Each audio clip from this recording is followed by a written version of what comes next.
Hi everyone, welcome to Safecracking for Everyone. So a little bit about myself. Enthusiast, I'm a gamer, rock climber, and game developer. I've been picking locks and cracking safes for almost 10 years now, and I first got into lock picking, and from there I discovered safecracking. That's what led me to this right here. So in this talk, I'll be going over certain things about Group 2 safe locks. So safe locks are divided into two major groups, Group 2 and Group 1. So Group 2 is kind of the base level safe lock. So whether you buy like a $500 safe or $5,000 safe, it's going to come with a Group 2 lock. You generally only get higher security Group 1s when you specifically request for it or if it's used in higher security applications. So these Group 2 locks are generally used commonly throughout every application. I'm going to go over the flaws in these designs and how to exploit them, as well as specific techniques used to crack the combination. And at the end, I'll briefly touch on differences between certain Group 2 safe locks that you might need to know. However, I will not be going over Group 1 safe locks, as the techniques for cracking those are wildly varying and they are not quite as common. So first things first is learning the parts of the lock. So this is the back of a lock, of a standard Group 2 safe lock. And you can see that there is this, where my cursor is, this metal lever, and this part is called the nose. Now, this nose is resting on a brass wheel, and this brass wheel is called the drive cam. You can see in this brass wheel there's this little cutout, and this cutout is the contact area. All right, so this is very important and will come into play later. Now behind this drive cam, you can see a silver wheel, and that is the wheels of the lock. So there's three of them, one for each number in the combination. And I can switch over to camera view. So here you have the drive cam, and that drive cam rotates with the dial. So everything I'm doing to the dial goes directly to the drive cam. And then behind you have the wheels of the lock, and you can see there's three of them there. So you can also see on these wheels that there are notches. So you can see here on the bottom left of this wheel, there is this notch which is called a gate. And every wheel has a gate, and that corresponds to a specific number in the combination. And also, you can see here, behind the nose, there is a bar that rests over the wheel pack. And that bar is called the fence. And essentially, that fence fits into these gates on the wheels. And so that's what those gates are for. There's one on each wheel, and essentially when you dial the combination, it lines them up and allows everything to fit together. And I'll get a little more into that here. So you can see here, when you dial in the correct combination, it lines all the gates up of each wheels, and it allows that bar to drop down into them. So what happens is when you turn the dial so that the contact area of the drive cam is under this nose, then everything will fall in just like so. And continuing to turn the dial will pull in this metal lever. And that retracts the bolt. And that is essentially what unlocks the safe, is not really the handle, but the lock keeps the handle from turning. So dialing in this combination, lining up those gates, allowing everything to drop in, and then pulling that bolt in, that unlocks the handle, which allows you to open the safe. So how does it work? How do you align those gates with each other? So each wheel has a groove in it on one side, and on the other side there is a protrusion. So the protrusion of one wheel will sit in the groove of the wheel next to it. So when you spin the drive cam, it will bring one of the wheels to follow with it, and this protrusion rides in the groove all the way around until it hits this bit of metal to stop it from riding in that groove any further. And at that point, this wheel will start spinning with the first wheel because it cannot ride freely in this groove anymore. It hits this bit of metal to stop it, and then now both wheels turn together. And this second wheel also has a protrusion on the underside, which rides in the third wheel, and so that will ride in that groove until you make a full revolution, and then you'll have all the wheels spinning together. So you can see here, this drive cam is spinning freely. After I make one full rotation, it brings that third wheel. And these are numbered from back to front as 3, 2, and 1. So wheel 3 is closest to the drive cam here. So wheel 3 right now is spinning with it.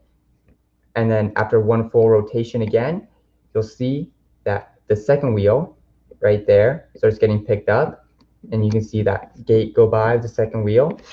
After another full rotation, then that protrusion, which is riding in the groove, is going to hit that bit of metal again. So after one full rotation, you'll see the first wheel move as well. So that's how they all get picked up.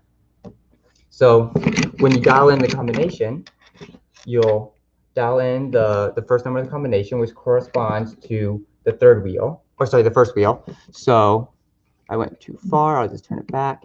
So it would put the gate of the first wheel under the fence. And then you spin one rotation, pick up that third wheel, another time for the second wheel.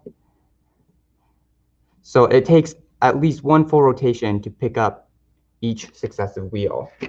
And then you dial in the third number, and so that aligns all of the gates together under the fence. Turn to the contact area, allows everything to drop in, and then this bolt gets retracted, and that allows you to turn the handle. So that is essentially how it works.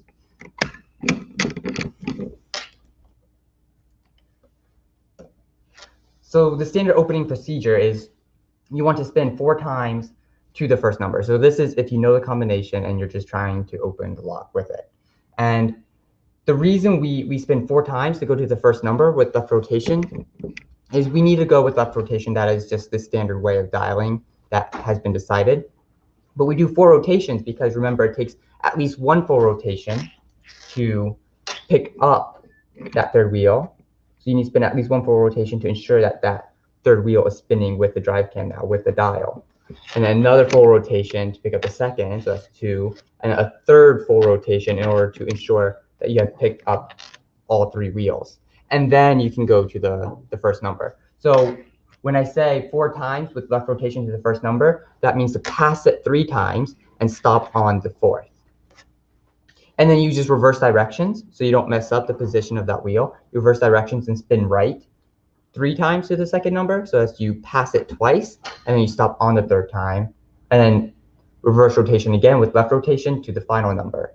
And then you turn right until that contact area is under the nose, and then you keep turning until it opens. So that's a standard opening procedure for one of these safe locks. Here's a little terrible diagram I drew. So when you turn the dial here, this drive cam will spin until it hits the protrusion on wheel 3, and then wheel 3 will spin along with the drive cam and the dial, and then I mislabeled this, it's supposed to be wheel 2, until wheel 2 is picked up by wheel 3, and then wheel 1 will be picked up by wheel 2. So let's get into the vulnerabilities here. Here's a really close-up shot of what it looks like when the incorrect number is dialed, the incorrect combination is dialed in, and then you have the contact area under the nose. So you can see, let me actually enlarge this. There we go. So you can actually see when you put the contact area under the nose, when you spin the dial, so it's in this position, you can see it actually drops down slightly. The fence rests on the wheel pack. This metal bar, this fence rests on the wheel pack when that happens. Essentially, this tests to see if the correct number has been dialed already or not. Because if it has, it would drop in fully. But here it has not, so it's just resting on top of the wheels. And then when you continue to turn the dial, it lifts it right back off. This is so that when you're spinning the dial, you cannot feel the gates, the notches in the wheels go by the fence. So it's not scraping and you cannot get any feedback from that. So that essentially just tests whether the correct number is dialed or not. Now, the problem with this is all these wheels are not the same size. Because of manufacturing tolerances, one's going to be bigger, maybe some have bumps, not perfectly circular, and also you can see this metal spring here pushing down on the nose is not evenly distributed. It's pushing only here on this nose. There's no pressure on the fence, so it's going to be unevenly pushed down, thus being biased to lean on one wheel more than the other. So you can see the effects of that here.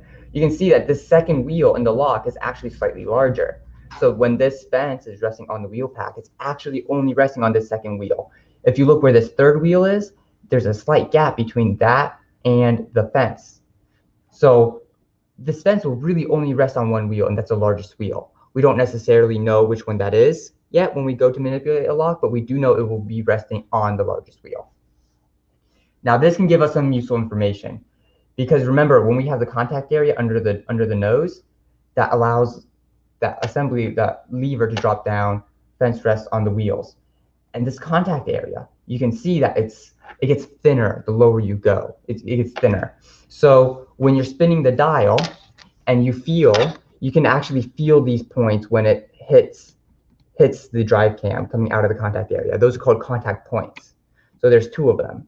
There's the right contact point, and that's the side that is more slanted. So when you're facing the lock from the front, it'll be on your right-hand side. And there's a left contact point. So let's say this nose was further down in the contact area, right? Let's pretend it's a little further in. There would be less wiggle room between these points that you can feel. So when you're spinning the dial, you feel like a little bit of resistance, almost like a bump when you make contact with the side of the drive cam.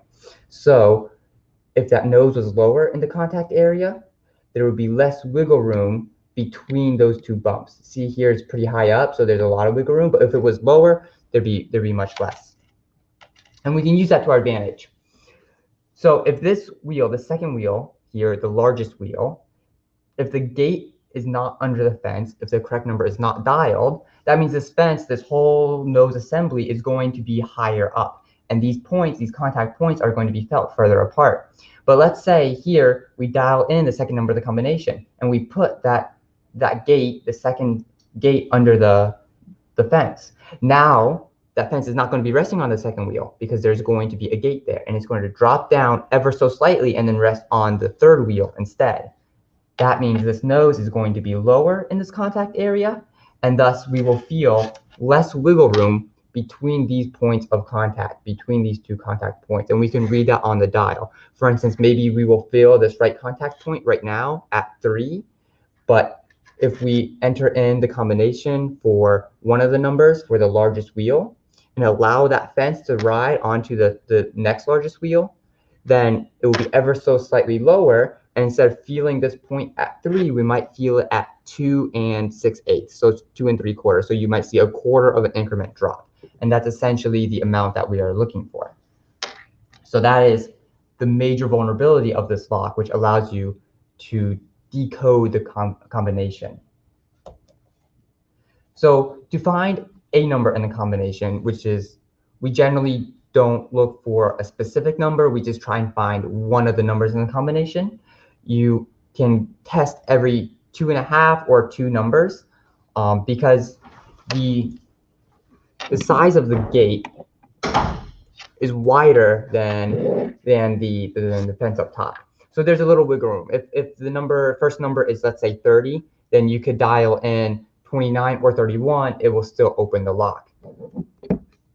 So here we're a little lucky. We can go every 2 or 2.5 numbers around the dial and test each of those, essentially, and I'll get into that in a bit. And we also only need the right contact point. So those 2 points of contact, you can see that this right side is a little more, it's actually greatly more sloped. So there's a greater rate of change. The lower you go, the less wiggle room there will be on that right side. And that other side, that left contact point, does not change so much. So we don't need to measure that one, but it can be good if you're starting out just to have some extra bit of confirmation. And you can graph it as well. You can have a graph showing the numbers, and you write down exactly where you feel the contact point, so you can see how it rises up or down. We need to make sure we read within 1/8 of an increment, so you need to be able to look at the dial and tell if it's at 2 7/8 or 2 6/8, for instance. And we're looking for a change of 1/4 of an increment. So here what we're going to do is we're going to start with a procedure called AWL, all wheels left. And essentially what we do is we pick up all the wheels with left rotation and we test every 2 or 2.5 numbers. And the reason we start with left rotation here is because the opening sequence is you use left rotation twice. So the first and third number are with left rotation. So if you do find a number, it is a higher chance of already being found with the correct rotation. Since if you go to a number, if you go to 30 with left rotation of the dial, the wheel will actually be in a different spot than if you go to 30 with a right rotation of the dial. So it's very important to keep that in mind. And this is why we start with all wheels left. So I'll explain how we test the numbers. So here, we'll start with all wheels left. So we pick up all the wheels with left rotation, so that is at least 3 full rotations, and we could start anywhere. So here, I will start at, let's say 10. So you will stop on 10, you will reverse directions into the contact area. So the contact area, the right contact point is 3, and the left is about 96. So you want to spin into the contact area, and you approach the right contact point. So you would approach 3 from the left. You want to approach from inside the contact area. If you approach from outside, then what happens is what you're doing is you are essentially dropping down into it. And it's really hard to feel exactly where that point is, but if you're from inside, you can feel exactly when they make contact. So that's what you're feeling for on the dial, is you want to spin from inside the contact area, and then you'll feel a slight bit of resistance right there, and you just let the dial stop moving on its own, and you will take note of what that point is. So here this is at, let's say, 2 7/8. All right, and so you would write that down or just keep a mental track of it. Then you go from 10 to, let's say, 12.5, and you will go and you will feel that point again to see if it has changed. And then you go to 15, so every 2 or 2.5 numbers here, and then you will feel for that contact point and record down where it was for each number. So essentially we are testing every 2.5 increments around the dial, and we're essentially recording down how far that nose is in the contact area. So every time that fence drops onto the wheel pack, we're recording how far down that nose is.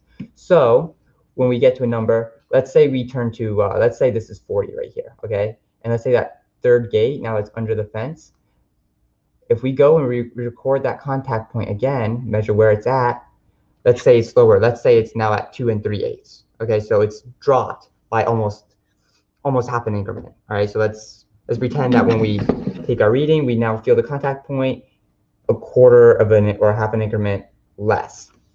So that's a pretty clear sign that there is something different going on here. That one of these wheels probably has the correct number dialed in. So 40 is a very, very suspicious here. So we can do a test. We can do a test to determine which wheel now has the correct number dialed in, because we know one of them has been dialed in. Something is different. That contact point has shifted. That nose and the fence is now lower than before. So we do a high-low test. What we can do is we put 2 of the wheels on the correct number, and we throw one of them off 10 lower. Okay, so this is the low test first. So you would dial 30, 40, 40. We'll just put the first wheel off the correct number. And if you remember, we found 40, that number with the left rotation. We started with all wheels, picked up everything by spinning left. So every time we dial 40 now, we have to approach it from the left. So in order to dial 30, 40, 40, we start by spinning right. We spin right 4 times to 30, and then we can spin left 3 times to 40. So what that would look like is you would spin right, pick up every wheel, and then you would stop on 30, so 10 lower, and then you do 1 full rotation, and that will pick up the third wheel. Another full rotation picks up the second wheel, and then you stop with left rotation on 40. And now we can go measure the contact points again. And for the high-low test, we want to measure both of them this time, as the change might not be as great. So what we're doing here is we're measuring both where the contact points are. So let's say 2 7/8 and maybe 96.5. And then we will write down the amount of space in between them. So maybe that is like what, like 4, like 6.5 or something we just want to write down how much of a gap there is between the contact points with this test combination. And so we will write that down and save it for later. And then we go on to the second test, which is the second wheel on 30. So we put the second wheel on the wrong number, and then the first and third wheel on 40. So one of those on 40 is one of the right numbers. We don't know which, but we put two of them on the right number. So that would be left 40, left 4 times to 40, right 3 times to 30, and then left twice to 40. So now we have first and third wheel on 40 and the second wheel on 30. And then we will measure the contact point again and find the gap between them. And repeat for the third wheel. So first 2 wheels on 40, so we would spin 4 times left to 40. And then we only want the third wheel on 30, so then we will spin right only twice to 30. So we don't touch the second wheel, we only move that third wheel. And after we have all our measurements for each of these 3 test combinations, we want to actually find a test combination with the widest contact area. So the reason for this is because we know 40 is one of the right numbers in the combination, right? So when we put, let's say it belongs to wheel 1, okay? If 40 belongs to wheel 1, then wheel 1 is not on 40, we're going to get a wider contact area. That nose will be higher, that there will not be a gate under the fence, and so there's not going to be as much wiggle room.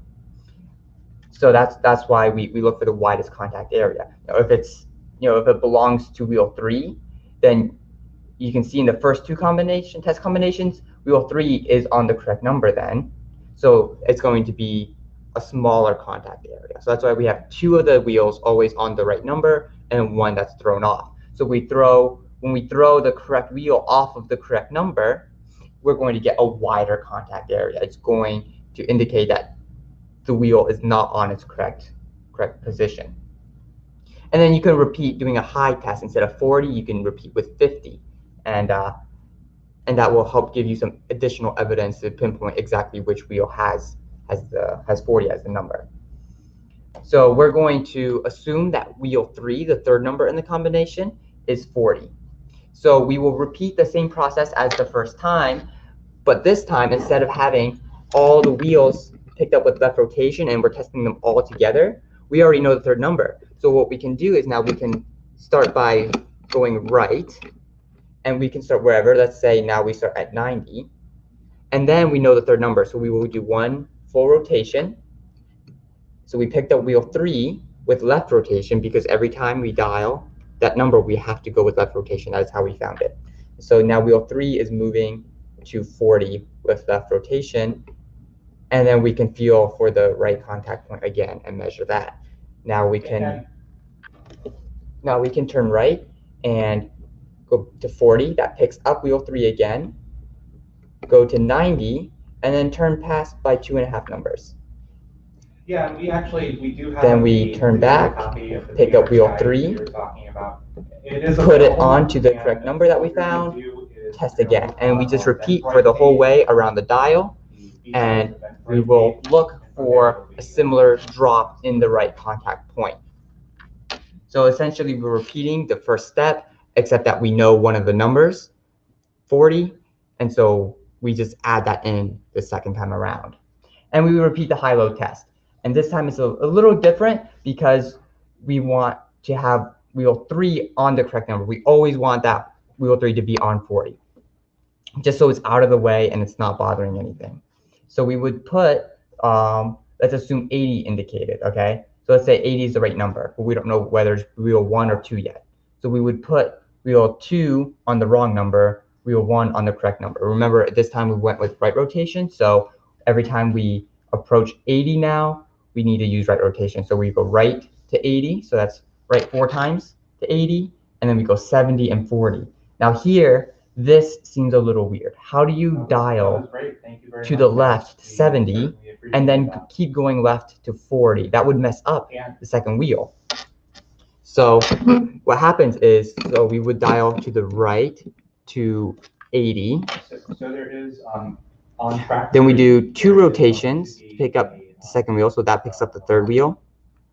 That picks up the second wheel, and then we want to go to 70 now. So we keep turning left until we reach 70, and then now it says to go left to 40. But if we keep going to 40, that messes up all the wheels because we're already spinning that direction. So what we do here is we will actually reverse directions, pick up the third wheel from 70, go past 40, and then we will go with left rotation to where we left that third wheel and approach 40 from the left, so we don't mess up the position of any of the wheels. So that is how you dial to two numbers consecutively with the same rotation. And then we would measure the contact area here, how far apart those points are, and write that down. And then repeat, putting the second wheel on 80 now instead of the first wheel. And then whichever one has the widest contact area is the one with the gate that it belongs to. So we can assume that, let's just assume here it was wheel 2. So now we know two numbers of the combination. And in order to get the last number, the first number here, we just brute force. We just dial in, 0, 80, 40, 2.5, 80, 40, 5, 80, 40 until it opens, because there's really no need to keep track of that last number, as when you find it, it will just simply open. So I'll just sort of show what that looks like from the back. So if I am starting out, I make sure every wheel is spinning together with left rotation. And then I can start anywhere, let's say here. And then I turn, I measure the contact point, where that right contact point is. I will go back, go 2.5 numbers further, measure the contact point. So it should be pretty high right now, as that fence is resting on the largest wheel, is resting on all the wheels, resting exactly same spot approximately each time. So I just turn a little bit each time, measure the contact point, a little bit more, measure, rinse, and repeat. And now let's say this third wheel, where you see the gate approaching, let's say that third wheel is the largest wheel. Okay, so every time we have been testing the contact point, that fence is resting only on that largest wheel. Let's say in this case, the third wheel.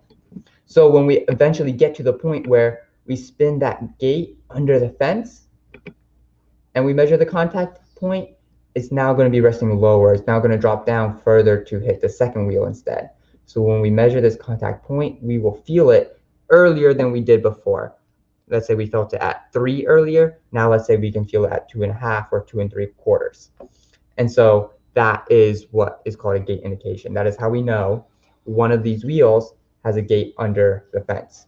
So that's what it looks like from the back when you are manipulating it open and trying to figure out a combination.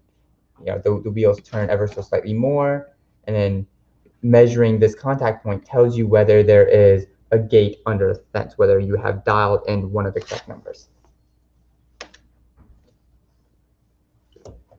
Now, there's different group 2 safe locks. The one here that I have been showing in this video is called an SNG, Sargent and Greenleaf 6700 series. And that is pretty standard. That is the most common type. The one in these pictures where the wheels look a little different, this is called the Lagarde 3330. And these are actually a little bit harder to open. They all work the same way, but there are certain pressures being put on each of the wheels in the Lagarde, that because of the way that they're designed, there's different stress points, and that causes the wheels to actually be more oval in shape. And now this causes an issue, because if we look here and we see on wheel 1, we can see there's a gate showing right now. Now let's say wheel 2, let's say it's more of an oval rather than just a circle. So wheel 2, it could have that bump of the oval, the end of the oval, over that gate on wheel 1. So if we were to spin past and we were testing the contact point at each area, that bump on wheel 2 might prevent that fence from ever touching wheel 1 or wheel 3. And so it would essentially mask the gate. It's essentially covering that gate. And each wheel can essentially be covering the gates of each other because they're oval in shape. So that can sometimes cause issues, and you might not ever get a solid drop in your contact point reading.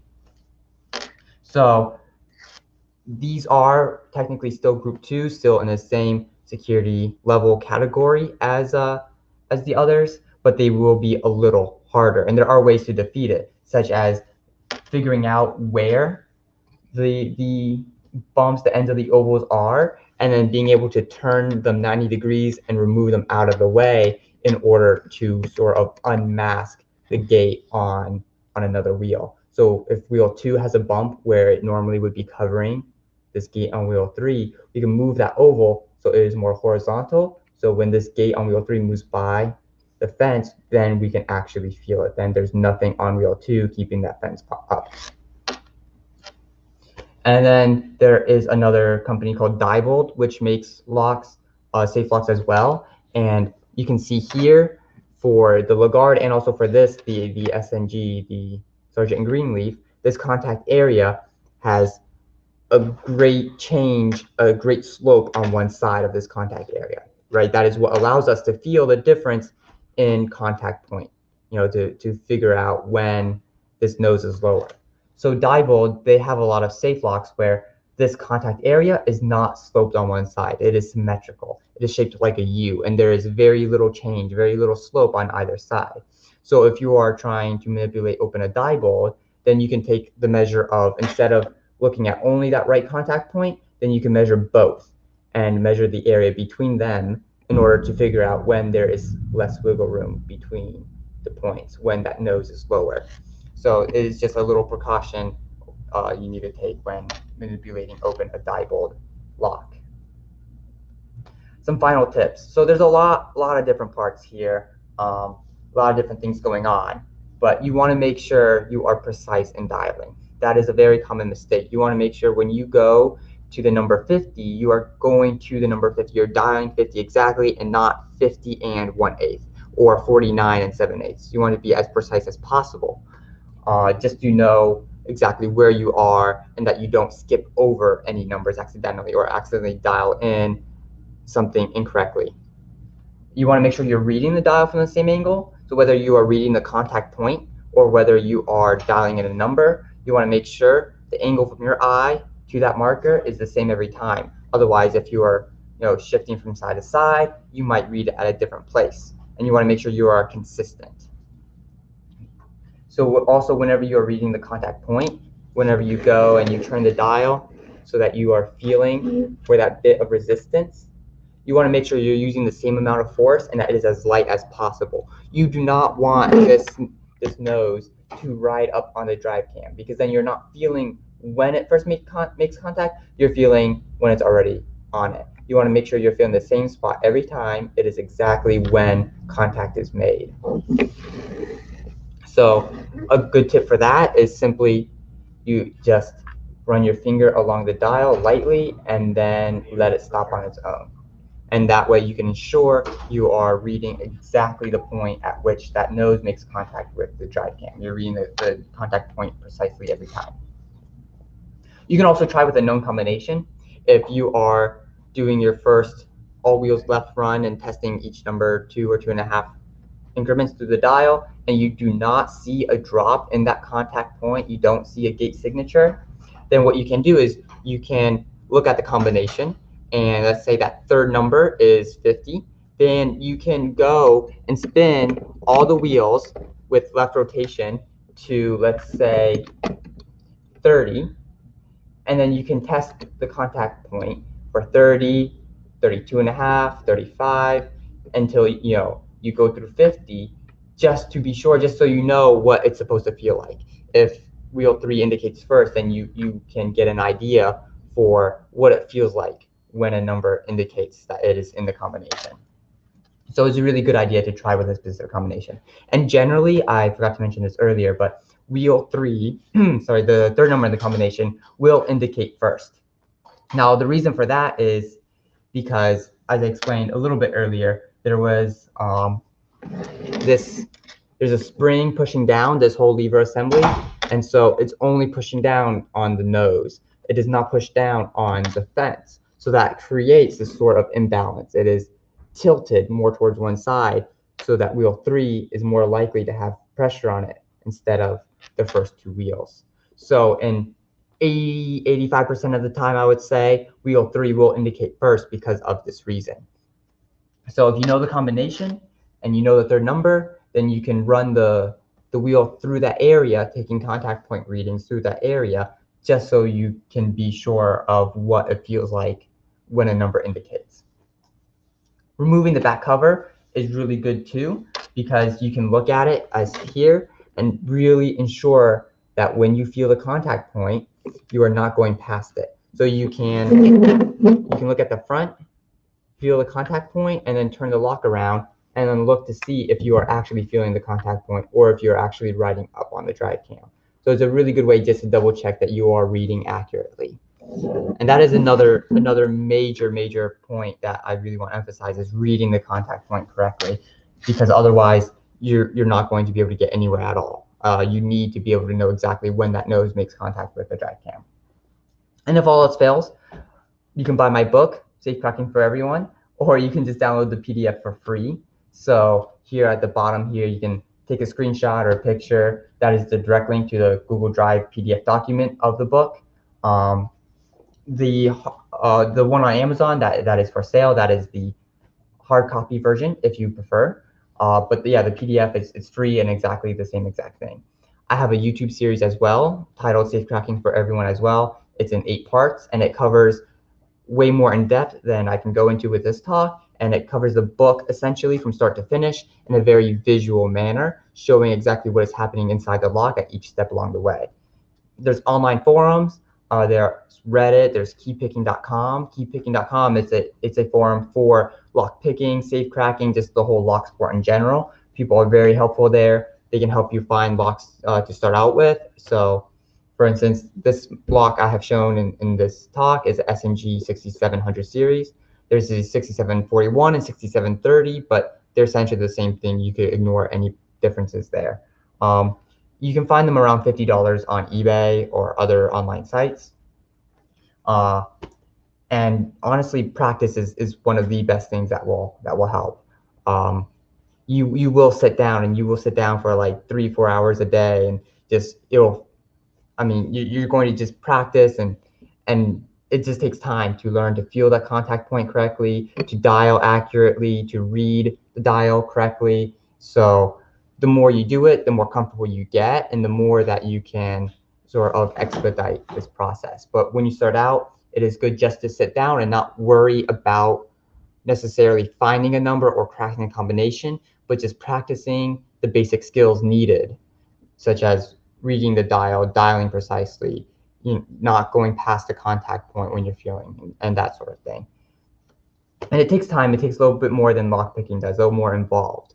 So it's definitely more time consuming here. And that is the end of the presentation. I guess if anyone has any questions, I can do questions.